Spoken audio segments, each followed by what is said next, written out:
One of the largest utility companies in the United States is responsible for serving over two-thirds of Northern California, which makes it incredibly important. It supplies electricity and gas to 16 million people that spans from farmland to national forests and to big cities like Silicon Valley. But it is also one of the most hated companies. This multi-billion dollar company has a long rap sheet of crimes from water contamination, forest fires, being accused of being a monopoly, has been charged with 84 felonies, been bankrupt twice. Oh, and it also charges some of the most expensive rates in the country.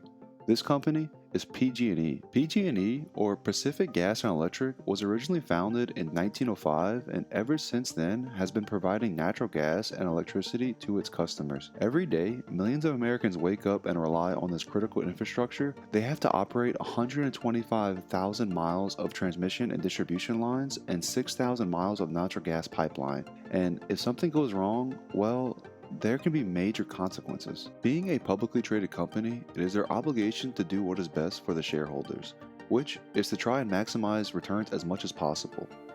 Operating and maintaining any critical infrastructure is not a cheap task, which is why PG&E has some of the highest rates in the country. You can expect to pay nearly up to 49 cents per kilowatt hour, which is insane. In my area, we pay only around 15 cents per kilowatt hour. So for shareholders, things are looking good. You can charge as much as you possibly can with the highest rates in the country to maximize revenue. Now you just need to minimize the costs spent on infrastructure to maximize profit, which is exactly what they tried to do in the 1950s, except it had major repercussions for years to come. During this time, new infrastructure was being built for growing communities in California. One of these communities was Hinckley, California. PG&E built compressor stations in this small town to service the 40,000-mile natural gas transmission system. To try and maintain infrastructure, they would use a chemical compound known as hexavalent 6, which is used as a rust suppressor. They put this in the cooling towers to help prevent rusting of water pipes, and once they were finished with it, they would dump the water in retention ponds next to the tower.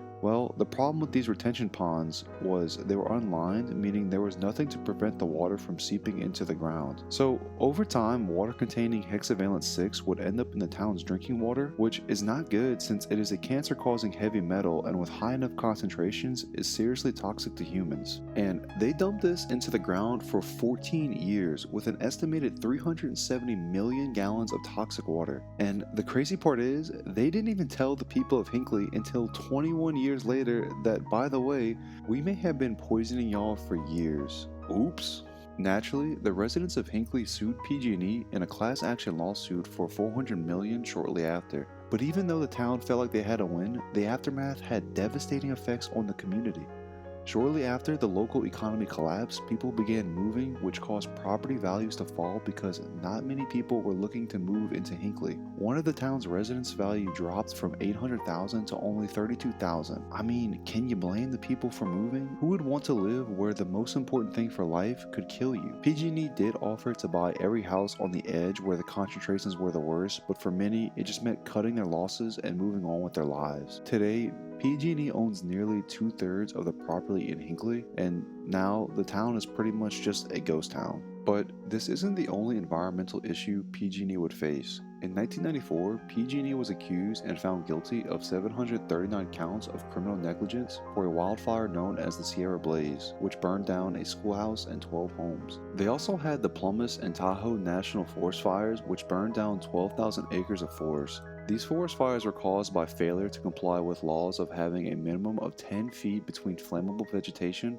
and high voltage power lines. One of these fires was caused by a tree branch that hit a 21,000 volt power line. Wait a minute. This is exactly what happened in the 2017 and 2018 fires. Since 2016, PG&E has been responsible for, I kid you not, 31 wildfires which burned down 1.5 million acres of land, 23,956 structures, and killed 113 people, all while being on a 5-year probation from a gas pipeline explosion that killed 8 people in the Bay Area. I mean, this company has been an absolute menace to California. They would immediately be put in prison for life, or if not death row. But you can't put a corporate company behind bars, so instead, they have been found guilty of 84 counts of felonies. It really means they are just going to have to pay more money in fines. In fact, PG&E ended up declaring bankruptcy protection in January 2019 after accumulating an estimated $30 billion in liability for the fires. But after 17 months, they have since exited that bankruptcy. They settled on paying out $13.5 billion in damages to the victims of the fires from 2015 to 2018. So this begs the question, could all of this been avoided? It seems like a common theme with these fires is some tree limb or some vegetation touching a live conductor, causing the initial spark to the fires. If they would have just taken action after the fires of the 1990s, a lot of pain and suffering could have been avoided.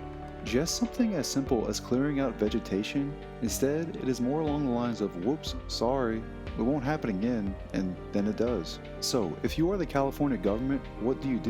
You can either split up the company into smaller pieces to where it may be easier for them to manage their infrastructure, or make the distance between the vegetation to the live lines bigger. But the more crucial thing is you have to enforce this rule. You need people checking to see if PG&E is out of compliance, and if they are, just hit them with a huge fine. But it really seems this is a case of fool me once, shame on you, fool me twice, shame on me. PG&E says they are taking action, but wildfires are still happening and the government isn't really doing much to enforce them. I mean, if you are a resident of California, how do you trust this company? You would think after the fires of the 1990s, which is about 30 years ago, they would have taken action, especially with California being in a historic drought where one small spark could be catastrophic. But after the most recent fire in 2022, the Dixie Fire, things aren't looking too good. And again, if you are a customer, you are already paying the highest rates in the country, and you are forced to pay a company that has 84 felonies. But why are PG&E's rates so high? One of the most obvious reasons is because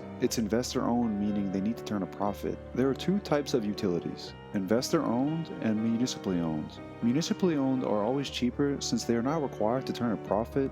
They are normally operated by the local government, where PG&E is required to turn a profit. But their rates are still on average 80% higher than the rest of the country. And there are plenty of utility companies that are investor-owned. Well, if you dig deeper, there are a couple more reasons. First is they have high fixed costs to maintain their infrastructure. 60% of their electricity comes from third parties, where the rest comes from fossil fuels, nuclear, renewables, and hydroelectric, which hydroelectric is the most expensive to maintain, and it's also the oldest. A lot of the stuff that they built in the early 1900s. Also, its fixed costs are higher to maintain just because of the sheer size and topography of the land. The more spread out your customers are, the longer the transmission and distribution lines are going to be. Second, the net metering program could also be hurting some people. Net metering is when a household has some form of electricity they generate, typically from solar panels, and they can use that electricity anytime they need it as long as they generate it. So let's say while you are at work, your solar panels generated 10 kilowatt hours and your house only consumed 1 kilowatt hour. Well, instead of those 9 kilowatt hours being wasted, like a use it or lose it case, it allows them to still use those 9 kilowatt hours even when they generate it early on in the day. And if your system actually generates more electricity than you use, they will actually pay you a credit on your bill. The problem with this is that rates are fixed regardless of how much electricity is being generated for its customers. And since customers who have net metering are not helping to pay for the fixed costs, this makes the people who can't afford solar panels have a higher bill to cover the fixed rates. The more people that enroll in net metering, the higher the rates are for people not enrolled. I am not sure what will happen with PG&E, but they do say they are making the grid safer and should have dramatic improvements for wildfire prevention. Even though they have had a turbulent past, the only thing you can do now is trust and pray things get better. Thanks for watching. I hope you all enjoyed, and until next time.